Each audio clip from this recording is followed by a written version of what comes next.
thank you for having me today. Netflix hasn't worked with a lot of people in Brussels, a lot of MEPs, a lot of companies that have presences here. So a few of my notes are telling a little bit of our story, and then also a little bit of the reaction to some of our proposals. And I just think that's necessary because unlike many of the people in this room, we haven't really had the chance to work together before. So first of all, thank you very much for the opportunity to participate. So I think the top level point that we want to make is that from our perspective, in the sense that I've gotten from working with various policymakers, is that there's this perception that Netflix does not invest in European works, and that VOD providers in general do not invest in European works. And I think we have a different perspective on both the investments we're making and the investment ecosystem and some of the changes in the marketplace. So I just want to run through some of the investments that we make. So our most expensive series to date, much more expensive than House of Cards or anything else, is The Crown, which is about a young Queen Elizabeth, and we're producing that in the UK. It premieres in November. In Germany, we are producing a 10-episode supernatural family saga called Dark. It's from the director of the thriller Who Am I?, which, if you recall, topped the German box office.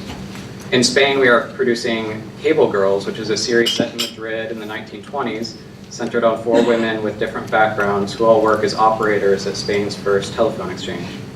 In France, we produced Marseille, which has already premiered, and despite what some people believe, is very popular, and I personally love it. And Chef's Table France, which I think everyone agrees has been extremely popular and was well produced. We have many more projects underway. Many of them have not been announced, but we're excited about all of them.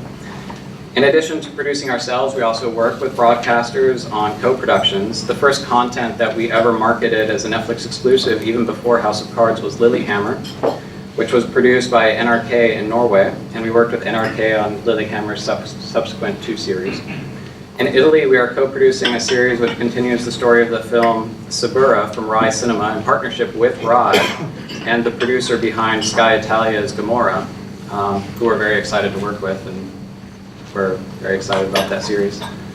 We also buy films and documentaries outright in their entirety, so we become the copyright owner, which works very well for a lot of producers, and we've done that with Mute in Germany and Captive and Our Planet in the UK.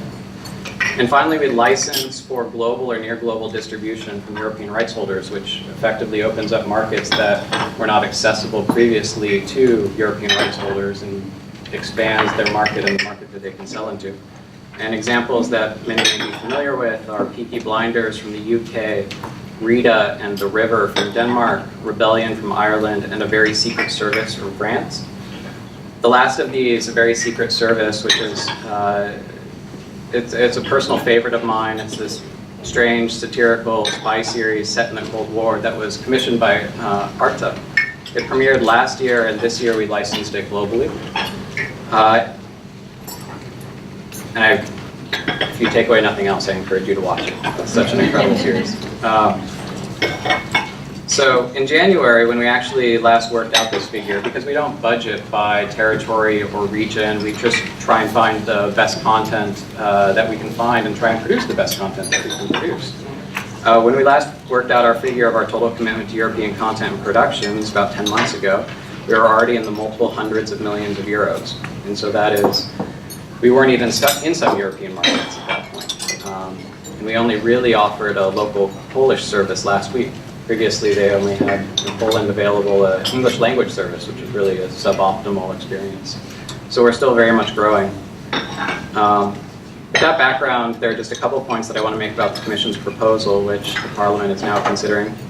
The first is that EU citizens have access to more diverse content offers than at any point in history. I think this is intuitively true, but every finding from the European Audiovisual Observatory supports it. So from my perspective, the question before policymakers is, which policies have encouraged cross-border investment in licensing and production? So I would say the policy framework has been wildly successful. If you look at the ability for new market entrants, ourselves included, but many other players, Sky and others, diversifying their services and offering new and innovative features to consumers that they want, and giving them more options to access content. The policy framework has been very, very successful. And from our perspective, the foundation of that is the country of origin principle combined with minimum harmonization, which establishes both a sort of regulatory level that I think all audiovisual services should meet across all the member states, and then a single regulatory authority, and provides simplified legal and administrative burden in offering that service. So, of course, this is being challenged for the purpose of extending the contribution base for national film funds across national borders. From our perspective, that would result in nothing more or less than establishing tariffs on cross-border delivery of our service within the European Union. Netflix and other VOD service providers are investing in European content, as I highlighted, but what's at stake is the kind of content that receives the investment. We believe that our market-driven investments in the European audiovisual sector benefit EU citizens and European industry as much as any tariff-funded scheme, but doesn't have the downside of potentially distorting competition or slowing innovation. The Arta series that I mentioned is, to me, the perfect example of this.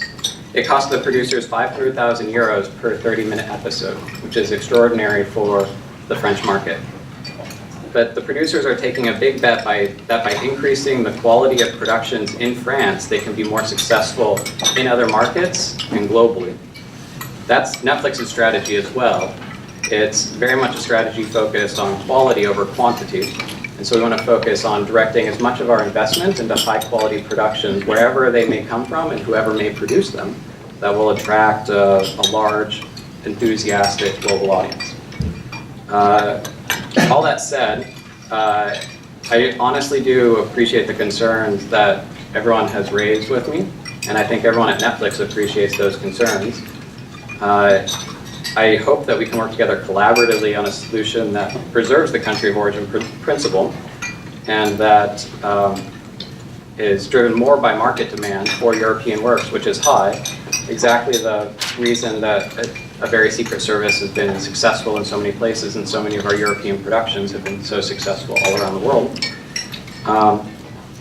But it still keeps in place the fundamental country of origin principle of the framework, which has been so successful for the market as a whole. I cut down my notes a little bit because I took the good advice to be brief, or at least I tried to.